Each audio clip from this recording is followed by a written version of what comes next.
Delhi police ने एक चौंकाने वाला खुलासा करते हुए 2 बांग्लादेशी नागरिकों को गिरफ्तार किया है, जो ट्रांसजेंडर के वेश में राजधानी में रह रहे थे और आपराधिक गतिविधियों में लिप्त थे।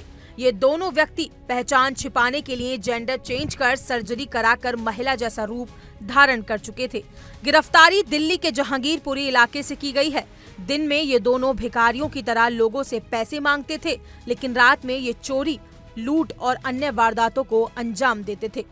दिल्ली पुलिस की नॉर्थ वेस्ट डिस्ट्रिक्ट की फॉरेनर सेल को एक गुप्त सूचना मिली थी कि जहांगीरपुर इलाके में कुछ संदिग्ध व्यक्ति जो दिन में ट्रांसजेंडर की तरह नजर आते हैं, रात के अंधेरे में आपराधिक गतिविधियों में लिप्त हैं। इस सूचना के आधार पर 23 जुलाई 2025 को एक विशेष टीम गठित की गई, जिसने भलसवा डेयरी फ्लाईओवर के नीचे एक गुप्त अभियान चलाकर इन दोनों संदिग्धों को हिरासत में लिया। पूछताछ और जांच में सामने आया कि ये दोनों बांग्लादेशी नागरिक हैं, जो भारत में अवैध रूप से रह रहे थे और अपनी असली पहचान छिपाने के लिए उन्होंने जेंडर अफर्मिंग सर्जरी करवाई थी। गिरफ्तार किए गए आरोपियों की पहचान मोहम्मद रईसुल इस्लाम उर्फ तनीषा मंडल और मोहम्मद इब्राहिम हाउलादर उर्फ ईमा मंडल के रूप में हुई। पुलिस के मुताबिक ये दोनों व्यक्ति न केवल शारीरिक रूप से खुद को महिला जैसा दिखाने की कोशिश करते थे, बल्कि उन्होंने अपने पूरे हाव भाव, बोलचाल और चाल ढाल को भी महिला जैसा बना लिया था। वो भारी मेकअप करते, रंग बिरंगी साड़ी या सलवार सूट पहनते, नकली बाल लगाते और महिलाओं जैसे आभूषण पहनते थे। ऐसा करने का मकसद था कि उन पर किसी को शक न जाए और उनकी असली नागरिकता साफ न हो। पुलिस ने जब इनके पास से बरामद स्मार्टफोन की जांच की तो उसमें प्रतिबंधित IMO ऐप मिला, जिसे आमतौर पर अंतर्राष्ट्रीय सीमाओं के पास संपर्क के लिए इस्तेमाल किया जाता है। फोन की गैलरी में कई ऐसी तस्वीरें मिली जो साफ तौर पर बांग्लादेश की थी।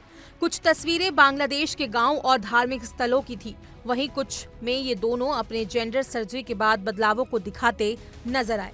इन दोनों के पास से 2 नकली पहचान पत्र भी बरामद हुए, जिनमें उनकी पहचान भारतीय नागरिकों के रूप में दर्ज थी। लेकिन जब पुलिस ने गहराई से जांच की तो साफ हो गया कि ये दस्तावेज फर्जी थे और इनका कोई वैध रिकॉर्ड नहीं था। पूछताछ के दौरान इन लोगों ने यह भी स्वीकार किया कि वो अवैध रूप से भारत में दाखिल हुए थे और दिल्ली में पिछले कुछ महीनों से सक्रिय थे।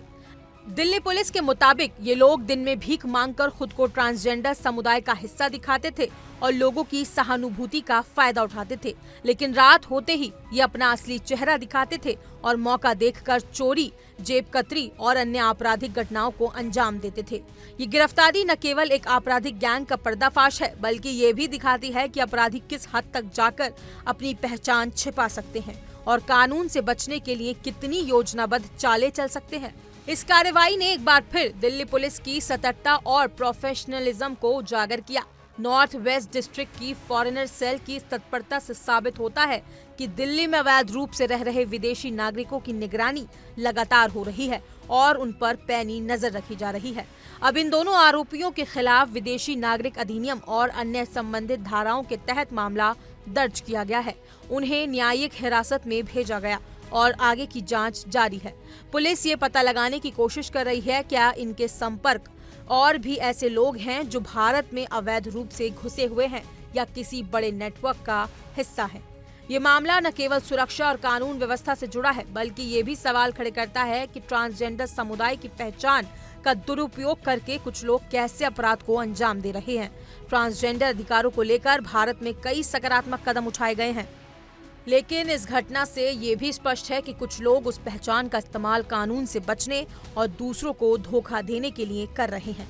फिलहाल इस हाई प्रोफाइल गिरफ्तारी ने दिल्ली पुलिस को एक बड़ी सफलता दिलाई है और आने वाले दिनों में इस मामले में और खुलासे हो सकते हैं।